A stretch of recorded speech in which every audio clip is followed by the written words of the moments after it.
안녕하세요. 크리스천 영상학교 논양의 신목사입니다. 오늘은 굿, 내적 치유, 그리고 기도라는 제목을 한번 생각해 보도록 하겠습니다. 최근 인터넷 기사에서 어떤 무당에게 91차례에 걸쳐 13억 원을 바친 어느 자매의 이야기가 뉴스에 실렸더라고요. 그 무당은 그녀에게 굿을 안 하면 죽는다고 공갈과 위협을 쳐서 굿을 하도록 했다고 합니다. 한두 번도 아니라 무려 91번에 걸쳐서 무려 13억 원이라는 엄청난 돈을 들여 굿을 하다니 보통 사람들이 생각하면 어처구니가 없을 것입니다. 그러나 굿의 역사는 우리네 민족의 역사와 함께하고 있죠. 만약 굿이 전혀 효험이 없었다면 그토록 많은 사람들이 그렇게 오랫동안 무당에게 의지하고 굿을 요청하였을까요? 그래서 오늘은 그 얘기를 좀 하고 싶습니다. 굿이 효험이 없는 것이 아니죠. 굿을 하면 죽을 병에 걸린 사람들이 병에 차도가 있고 살아나는 경우가 있습니다. 그래서 사람들은 많은 돈을 들여서 굿을 하는 것이에요. 굿은 귀신을 달래는 것입니다. 그래서 귀신이 좋아하는 각종 재물을 차려놓고 형형색색의 옷을 입은 무당이 귀신에게 듣기 좋은 노래를 부르고 춤을 추며 귀신을 달래는 의식이 바로 굿이에요. 그래서 굿을 하면 병이 차도가 있기 때문에 사람들이 다급해지면 무당에게 달려가는 것입니다. 그러나 귀신이 사람의 몸에 들어오는 목적은 불행에 빠뜨려서 고통을 주고 생명과 영혼을 사냥하는 것입니다. 그렇기 때문에 이미 굿을 해서 병이 나아졌다는 사람들도 덫에 걸린 것이죠. 귀신들이 자주 몸을 아프게 하기 때문에 그때마다 무당에게 달려가서 굿을 요청하는 것입니다. 그래서 가산을 탕진하고 가정이 몰락하는 사람들이 허다하죠. 굿을 해서 귀신을 달랜다고 하더라도 언발에 오줌 놓는 격이기 때문입니다. 그러나 사람들은 귀신들의 정체와 속내를 모르기 때문에 무당에게 엄청난 돈을 주며 매달리고 있어요.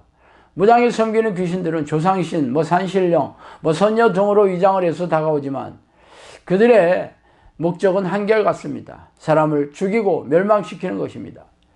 그렇다면 교회에서 하는 내적 치유는 어떤 의미일까요? 먼저 내적 치유자의 얘기를 올려드리겠습니다.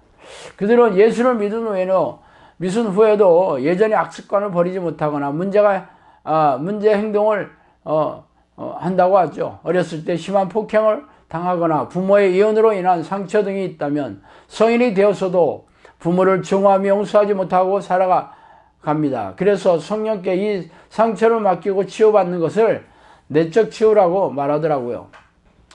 그러나 내적 치유자들은 심리학적인 방법을 사용하고 있죠. 타악기를 동원하는 열정적인 찬양으로 집회 분위기를 띄우고 특정한 단어나 구절을 반복해서 외치도록 해서 감정의 격앙을 일으킵니다. 또한 편지를 태우고 바가지를 깨뜨리고 타이어를 쳐대는 등의 이렇게 기이한 방법을 동원하죠. 이런 심리치료는 이미 꿈치료나 체면치료, 음악이나 미술치료 등 그러한 심리적인 인본적인 방식과 다를 바가 없죠. 예수님의 십자가 보혈에 다른 무슨 능력이나 방식이나 도구를 이용하여야겠습니까? 그래서 내적 치유 집회에 참석하면 죄다 고질병이 치유되고 정신질환이 낫습니까? 내적 치유는 뉴에이지의 사상과 기법을 물려받은 사악한 방법으로 굿처럼 귀신을 달래는 것과 유사하죠. 그래서 집회에 참석한 사람들은 감정이 격앙된 상태에서 신비적인 현상을 경험하고 있어요. 그래서 당시에는 병이 치유된 것처럼 느껴지지만 집에 돌아와서 그 병이 재발되는 것을 경험하게 되죠. 성령께서는 저에게 내적 치유는 기도가 부족한 자들의 행태이고 귀신을 달래는 방식과 유사하다고 말씀하셨습니다. 이러한 비성경적인 치유 방식이 우리네 교회에 들어오게 된 통로는 신사도 운동을 적극적으로 받아들인 여러 대형교회의 영향을 받은 바가 크죠. 신사도 운동은 신비적인 체험이나 기이한 경험을 죄다 성령의 역사라고 말하고 있습니다. 성령이 활동하는 목적은 귀신을 쫓아내고 고질병을 치유하면서 영혼을 구원하는 것이 아닙니까? 그러나 그들은 귀신에 대해 알지도 못하고 성령의 사람으로 훈련시켜 영혼 구원 사역을 하는 것도 아닙니다. 열광적인 집회 분위기에 몰입되어 특정한 주문을 외치면서 심리적인 경악에 빠질 뿐이죠. 이곳에서도 더러 질병이 치유될 수 있어요. 마치 구슬에서 병이 낫는 것과 마찬가지입니다. 이는 귀신들을 달래서 병의 차도가 있도록 느끼는 것이지 완전한 치유를 하는 게 아닙니다. 귀신들은 달래야 하는 존재가 아니라 쫓아내야 하는 존재입니다. 성경을 보세요. 예수님과 사도들은 죄다 기도로서 귀신을 쫓아내고 고질병을 치유하면서 복음을 전파하지 않았습니까?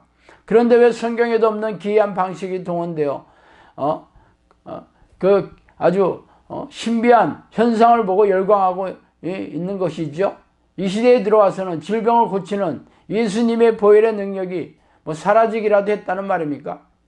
예수께서 그 12제자를 부르사 더러운 귀신을 쫓아내며 모든 병과 모든 약한 것을 고치는 권능을 주시니라. 마태복음 10장 1절 말씀입니다.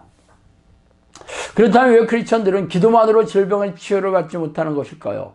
예수님은 제자들에게 모든 질병을 고치는 능력을 주셨다고 말씀하시지 않으셨습니까? 이러한 문제가 우리네 교회에 해먹은 딜레마예요. 자신들은 예수님의 제자라고 철석같이 묻고 있지만 제자에게 나타나는 영적 능력이 없기 때문이죠. 그래서 교회 기도에 기도 소리가 잦아들고 있는 이유입니다. 그러므로 너희 죄를 서로 고백하며 병이 낫기를 위하여 서로 기도하라. 의인의 간구는 역사하는 힘이 금이니라. 야고보서 5장 16절이죠. 여호와는 악인을 멀리하시고 의인의 기도를 들으시느니라. 잠언 15장 29절 말씀입니다. 성경은 모든 사람들의 기도가 응답된다고 하시지 않았어요. 하나님이 기뻐하시는 의인의 기도를 들으신다고 하셨습니다.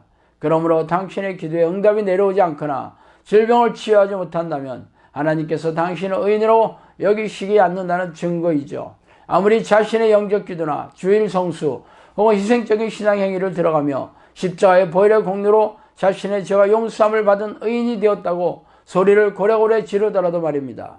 당신의 말이 맞는다면 성경이 허구이고 예수님의 말씀이 거짓말이라는 것밖에 되지 않겠습니까?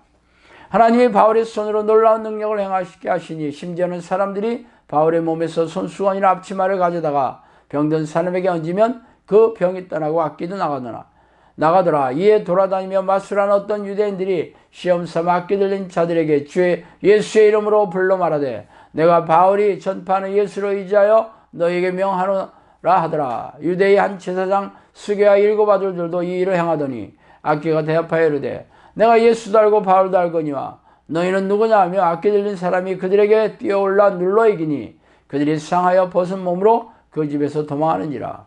사도행전 19장 11절에 16절 말씀입니다. 우리는 교회에 해먹은 딜레마를 푸는 열쇠가 위에 9절에 있죠.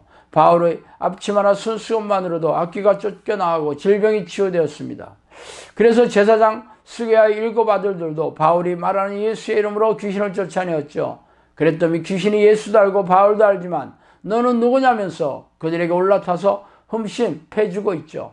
당신의 기도가 능력이 없는 이유는 하나님이 당신에게 관심이 없으시고 귀신조차도 우습게 보는 무기력한 사람이기 때문입니다. 자, 오늘은 여기까지 하겠습니다. 감사합니다.